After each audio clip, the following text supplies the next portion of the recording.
Some countries really don't get along. Rumour has it North and South Korea are among them. Whether or not this is true, dozens of other countries hate each other. They include Ukraine and Russia, Israel and Lebanon, even Belgium and Belgium.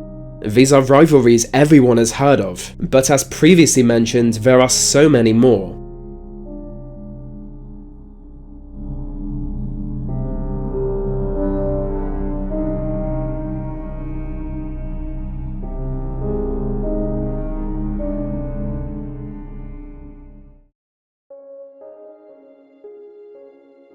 Greece and Macedonia have always had problems. Even in the days of Alexander the Great, Macedonians were never seen as real Greeks. Fast forward to today, two different countries claim the legacy of ancient Macedonia, Greece and the Republic of North Macedonia. In the early 20th century, North Macedonia was part of Greece, but this territory was soon lost, becoming part of Yugoslavia. On gaining independence from Yugoslavia, they wanted to take the name Macedonia, but many within Greece saw the historical region of Macedonia as rightfully Greek territory.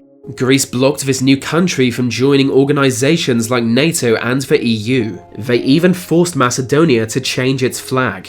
Until 1995, North Macedonia had this flag, featuring an ancient symbol heavily associated with Macedonian culture. It's called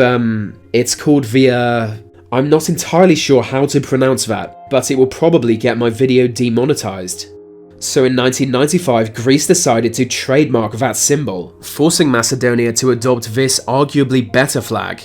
As far as trademark disputes go, forcing a country to change its flag is pretty gangster, although I will admit that's a low bar. Greece also pressured them to change the name from the Republic of Macedonia to the Republic of North Macedonia. As much of the dispute is based entirely on the name, relations should greatly improve now. Chile and Peru have a lot in common. They both live in South America. They both speak Mexican, but they aren't exactly the best of friends.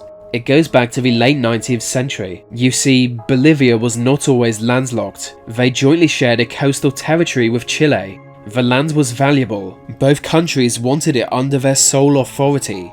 So in 1879 they went to war. Peru entered the war on the side of Bolivia, but Chile defeated them both, annexing all of Bolivia's coastal land and a large swathe of Peruvian territory. Over 100 years later, Chile still owns much of that territory, and Peru really doesn't like it.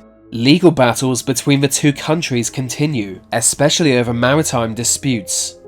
Although relations between Peru and Chile do seem to be steadily improving, the resentment they hold took generations to build. In the 1970s, Peru was a military dictatorship ruled by a very left-wing general, while Chile was a military dictatorship ruled by a very right-wing general. Needless to say, that wasn't good for diplomacy, and the situation today really isn't much better.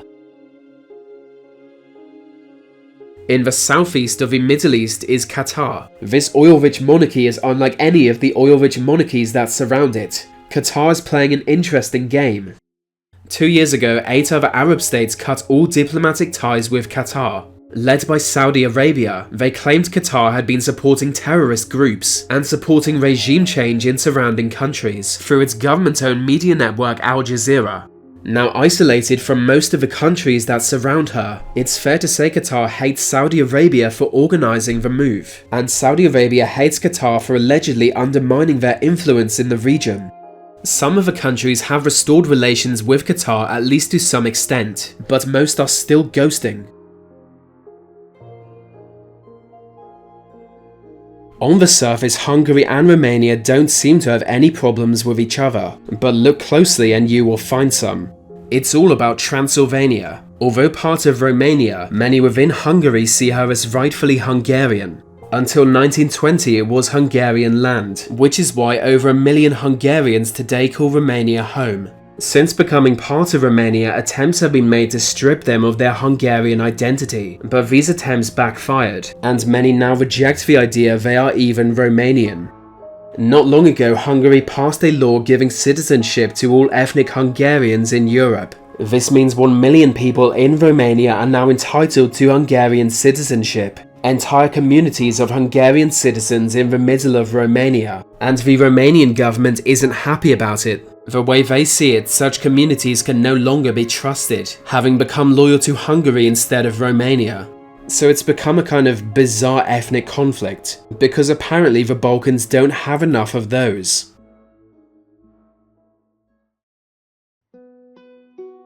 Until the mid-20th century, much of North Africa was under the control of Imperial France. Among the nations France controlled were Morocco and Algeria. When France withdrew, Morocco took the opportunity to claim its pre-colonial borders, which included some lands that was now part of Algeria. War broke out between them, and it was such a strange war it saw a military intervention by Cuba. In the end, no territory was won by either side. So from day one, these two countries hated each other. Then in 1975, another war broke out. Morocco now claims to own a region of Africa called Western Sahara, but that territory was also claimed by Mauritania, and by a group of native Western Saharans. Mauritania soon withdrew its claim, but the native force did not. Algeria supported them in the fight against Morocco, just because they knew it would annoy Morocco. The war ended in 1991, but then relations somehow got worse. In 1994, Algeria accused Morocco of supporting a terror group within Algeria, and closed the border. Still today, the border between Morocco and Algeria remains closed, and there have been no steps towards reconciliation. Albania and Serbia hate each other. Their conflict has largely grown from Kosovo, a tiny state that until recently was part of Serbia. Kosovo only recently won independence, after NATO intervened in a war between Serbia and Kosovan freedom fighters. Kosovo was also supported by Albania, causing the rift between Albania and Serbia. 90% of Kosovo's population are ethnically Albanian, and 95% are of a Muslim background. With these ethnic and religious links, some are now calling for Kosovo and Albania to unify. Among them is the current Prime Minister of Albania, but this has angered Serbia, who still consider Kosovo part of their own country. With Albania having allies in the West, and Serbia having an ally in Russia, they appear to be stuck in a diplomatic stalemate. Colombia and Venezuela were once part of the same country, along with Ecuador, which is why these nations today have such similar flags. It was called Gran Colombia, but thanks to infighting would be short-lived. Ever since it fractured into smaller states, land disputes have been a point of contention. Today, Colombia and Venezuela dispute multiple patches of land in the Gulf of Venezuela. On top of that, Colombia fought for 5 decades against a communist guerrilla force called FARC.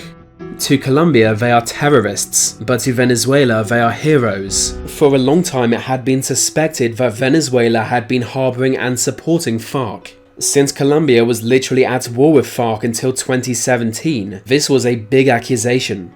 When the Colombian government confronted Venezuela over this, Venezuela suspended all diplomatic relations between them. So that's not good. But I should say, there is a lot of love between the people of these countries. So maybe it's a bit much to say Venezuela and Colombia hate each other, but that's YouTube. 10 countries with diplomatic conflict but who still feel a lot of love for each other. That's just a bad title.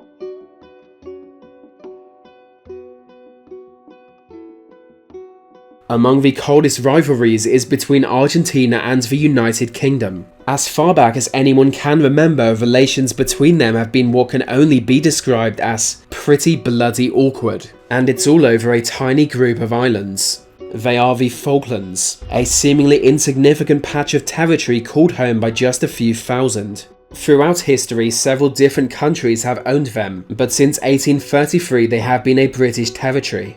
Being so close to Argentina and so far from Europe, the Argentinian government has long claimed the islands to be rightfully theirs. Of course, claiming something is yours just because it's close to you isn't much of an argument. It's like claiming someone is your wife just because they sat next to you on a bus. So in 1982, Argentina attempted to take the islands by force, launching an invasion.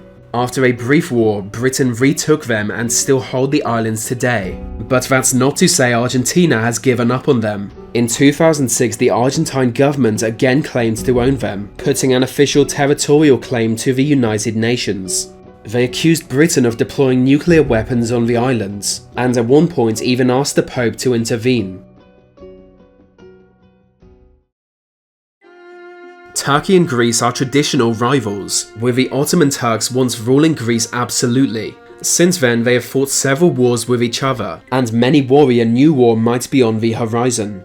Ethnic massacres from decades ago and long-standing territorial disputes have ensured tensions remain high. Most of the islands in the region are owned by Greece, many of which are very close to the Turkish coast, and Turkey doesn't like that. In fact, one of the top advisors to the Turkish president recently threatened military action over a land dispute. And then there's Cyprus. In 1960, Cyprus became an independent country. Turkey and Greece then immediately began competing for influence over this new country. In 1974, there was a military coup in Cyprus, backed by the Greek military, that enabled a pro-Greek government to seize power. With Cyprus now essentially a Greek vassal state, Turkey invaded and overthrew its dictator. That might sound like a good thing, but the problem is they never left. Cyprus has since been divided in half, with northern Cyprus occupied by the Turkish military. As most Cypriots are ethnically Greek, the Greek government has never been happy about it. 45 years later, Turkey remains the only country to recognize the legitimacy of northern Cyprus, and Greece remains furious. You don't often hear about it, but the Middle East is currently in the grip of a Cold War between Iran and Saudi Arabia. The origins of this conflict go back a long way, but it really kicked off in 1979 when Iran overthrew its monarch, becoming a revolutionary republic. The new revolutionary ideology of Iran was a direct threat to the Saudi royal family, and both nations has since been vying with each other to be the dominant power in the Middle East. They began to openly condemn one another on religious grounds, but most crucially, they angle against each other in regional proxy wars. A prime example is the war in Yemen, an ongoing civil war where the Saudi military is helping the Yemeni government fight a rebel force known as the Houthi.